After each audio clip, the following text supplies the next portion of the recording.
Hello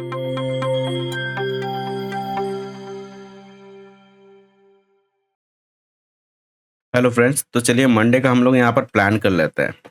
आपको दिख रहा है मार्केट पूरी तरह से साइडवेज है, ठीक है? तो आप सोच रहे होंगे कि साइडवेज मार्केट में यहाँ पर क्या लर्निंग मिल सकती है? तो बेसिकली साइडवेज मार्केट में ही आपको सबसे ज़्यादा लर्निंग देखने को मिलती है। जो साइकोलॉजी के साथ मार्केट यहाँ पर प्ले करने का कोशिश करता है, वो आपको यहाँ पर आज के वीडियो में सीखने को मिलेगी। तो हम लोग यहाँ पर पूरी की पूरी यहाँ पर साइकोलॉजी यूज़ करके यहाँ पर देखेंगे कि मार्केट में कल के दिन यानी कि मंडे को यहाँ पर क्या ट्रेड कर सकते हैं। देखो, अब तक जो मार्केट में सिचुएशन चल रही थी वो कंप्लीटली नेगेटिव थी, ठीक है? मार्केट में जो भी ट्रेडर आ रहे थे यही सोचते हुए आ रहे थे कि मार्केट में बहुत अच्छा सेलिंग आ रही है, तो हमें सेल ही करना चाहिए। जो भी ज़्यादा पोजीशन बनते हैं वो सेलिंग के तरफ ही बनते हैं। अब तक तो बन रहे थे, ठीक है? लेकिन जब तक मार्केट में ये जो मोमेंटम हुई, ये जब मोमेंटम आई, फिर जो साइकोलॉजी थी रिटेल ट्रेडर का, वो पूरी तरह से कंप्लीटली यहाँ पर चेंज हो गई, ठीक है? कैसे? मैं आपको समझाता हूँ। देखो, मार्केट जब गिरता है ना, तब क्या होता है कि लोग फाइंड आउट करने का कोशिश करते हैं कि मार्केट में एक नया लो कौन-सा हो सकता है। वो एक्सपेक्ट करते रहते हैं कि मार्केट का एक जो नया डिप है, वो लोग कोशिश करते हैं कि वो नया डिप को वो लोग एकदम डाउन साइड में ही पकड़ ले। तो जैसा कि रिटेल ट्रेडर एक नया डिप फाइंड आउट करने का कोशिश कर रहे थे। वो चाह रहे थे कि मार्केट में एक लो मिल जाए मुझे, जहाँ से मार्केट अपसाइड मोमेंटम करे। क्योंकि सेलिंग आ ही रही थी मार्केट में कंटिन्यूअसली। तो उन लोग को भले सेलिंग करना था, लेकिन होप तो कर रहे थे कि मार्केट में वो लोग एक अच्छा सा लोएस्ट पॉइंट पकड़ सके, जहाँ से मार्केट रिवर्स हो। तो वो लोग कंफर्मेशन के लिए क्या करते हैं, कैंडल्स को देखते हैं, प्राइस एक्शन को देखते हैं। रिटेल ट्रेडर तो यही देखते हैं। तो मार्केट उसको दिखाता भी वही चीज़ है। जैसे कि आप देख रहे हैं, मार्केट में जब ये बुलिश मोमेंटम आया था, तो जो भी यहाँ पर सेलिंग के साइकोलॉजी चल रहे थे, मार्केट उसको कंप्लीटली चेंज करते हुए अब की बार यहाँ पर बुलिश मोमेंटम का यहाँ पर साइकोलॉजी बनाया। तो बेसिकली यहाँ पर और रिटेल ट्रेडर अट्रैक्ट हो जाते हैं। क्यों? क्योंकि उनको एक डिप दिखाई देता है। लोग हमेशा यहाँ पर लोएस्ट प्राइस में बाय करने का कोशिश करते हैं।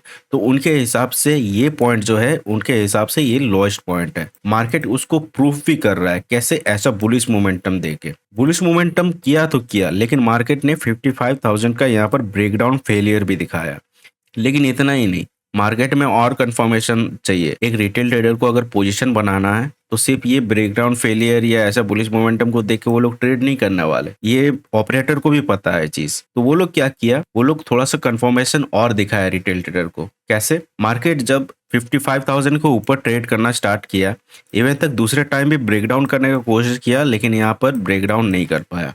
नेक्स्ट दिन आपको फिर से यहाँ पर देख रहे हो कि जो ट्रेडिंग पूरी दिन की मार्केट ने, सिर्फ और सिर्फ 55,000 के ऊपर ही की। ना कोई ब्रेकडाउन, ना कोई ब्रेकआउट देखने को मिला। लेकिन नेक्स्ट दिन आपको दिख रहा है कि मार्केट में अगर कोई पर्टिकुलर लेवल का जब होल्ड करता है, फिर उसके बाद अगर बुलिश मोमेंटम आता है, तो तब यहाँ पर एंट्री करते हैं रिटेल ट्रेडर, ये सोच के कि मार्केट ने यहाँ पर स्टेबल हुआ, यहाँ पर होल्ड भी किया। तो हो सकता है कि अब की बार जब मार्केट होल्ड किया है, एक अच्छा सा स्ट्रॉन्ग सपोर्ट बना है, तो अब की बार एक बुलिश मोमेंटम आ सकता है। लोगों का एक्सपेक्टेशन के हिसाब से ही ऑपरेटर ने यहाँ पर उनको बुलिश मोमेंटम दिखाया। हालांकि ये बुलिश मोमेंटम यहाँ पर जो सेलर थे उनको हंट करके ही आया, लेकिन रिटेल ट्रेडर ये नहीं समझ रहे कि ये सेलर हंट करके ये बुलिश मोमेंटम आया। वो लोग सोच रहे हैं कि मार्केट में एक अच्छा सा डिप मिला है, 55,000 का लेवल है। मार्केट ने यहाँ पर ब्रेकडाउन फेलियर भी दिखाया, यहाँ पर होल्ड भी किया है मार्केट, और होल्ड करते हुए एक बुलिश मोमेंटम दिया है। तो ये सब सब एक बायर का थॉट है, जो उसको पुश करता है बाइंग का एंट्री बनाने के लिए। तो जब मार्केट सेलिंग में था, तो यहाँ पर सेलर कॉन्फिडेंट थे, लेकिन अब जब मार्केट ऐसा सपोर्ट दिखा के अपसाइड मोमेंटम कर रहा है, तो यहाँ पर अब बायर कॉन्फिडेंट हो गए। तो यहाँ पर जबकि 3 दिन का हॉलीडे था और ऐसा सपोर्ट दिखा के बुलिश मोमेंटम हुआ था, तो जो भी यहाँ पर सेलर सेल करके बैठे हुए थे ना, ऐसा चार्ट देख के वो पक्का यहाँ पर एग्जिट कर चुके होंगे। तो देखो, मार्केट अगर ऐसा सपोर्ट बना के अपसाइड मोमेंटम करे, भले पिछले दिन कितना भी सेलिंग आया हो, लेकिन बीच में अगर 3 दिन का हॉलीडे रहता है ना, तो यहाँ पर सेलर यहाँ पर एग्जिट करके अपना पोजीशन चले ही जाते हैं। आप ही मानिए कि अगर आप यहाँ पर सेल किए हुए हैं और आपको दिखाई दे रहा है कि 55,000 का मार्केट यहाँ पर सपोर्ट लेके नेक्स्ट दिन भी ऊपर जाने का ही कोशिश कर रहा है, तो क्या आप यहाँ पर सेल का अपना जो पोजीशन है वो होल्ड करके रखेंगे? मैं तो नहीं रखता। तो जब यहाँ पर सेलर भाग गए हैं, तो यहाँ पर मार्केट अपसाइड मोमेंटम करके किसको टारगेट करेगा? तो जैसा मैंने कहा, अगर यहाँ पर रिटेल ट्रेडर अपना पोजीशन होल्ड करके नहीं गए हैं, तो हमें मार्केट में नेक्स्ट दिन जो मोमेंटम देखने को मिल सकती है, वो सेलिंग साइड में देखने को मिल सकती है।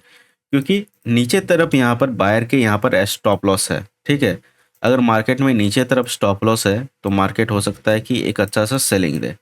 देखो, मैं आपको पूरी की पूरी साइकोलॉजी के हिसाब से ही समझाया। मैं आपको ये नहीं बोला कि मार्केट में अगर ब्रेकडाउन फेलियर हुआ है, तो यहाँ पर बाइंग जा सकती है। मैं आपको ये नहीं बोला कि मार्केट अगर सपोर्ट ले रहा है, तो यहाँ पर बाइंग तरफ जा सकती है। मैं यहाँ पर आपको साइकोलॉजिकल वे पे समझा रहा हूँ कि मार्केट में जो रिटेल ट्रेडर होते हैं, जिसकी वजह से ही मार्केट में यहाँ पर स्टॉप लॉस हंटिंग होती है, वो यहाँ पर कैसा यहाँ पर पोजीशन बना के बैठे हुए हैं, या उनके साइकोलॉजी कैसे है। जैसे ही आपको ये चीज़ बातें पता चल जाती है कि मार्केट में रिटेल ट्रेडर कैसे काम किए हैं, तैसे आपको पता चल जाता है कि नेक्स्ट जो मोमेंटम होगा, ऑपरेटर यहाँ पर कैसा मोमेंटम करेगा। हमने पता किया कि मार्केट में अगर सेलर यहाँ पर पोजीशन नहीं बना कर रखे हैं, यानी कि अगर वो लोग एग्जिट कर चुके हैं, तो नेक्स्ट मोमेंटम ऑपरेटर यहाँ पर बायर को हंट करने के लिए करेगा, ठीक है?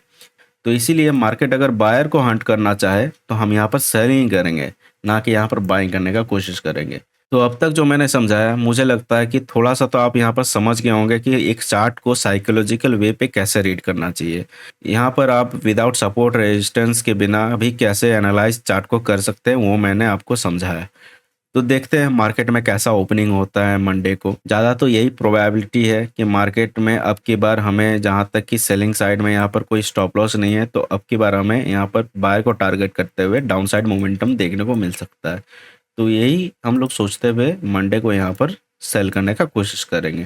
तो ठीक है, देखते हैं हम लोग नेक्स्ट दिन हम लोग को कैसा मार्केट में ओपनिंग मिलती है, उसी हिसाब से हम लोग यहाँ पर ट्रेड करने का कोशिश करेंगे। तो मिलते हैं अगले वीडियो में। धन्यवाद।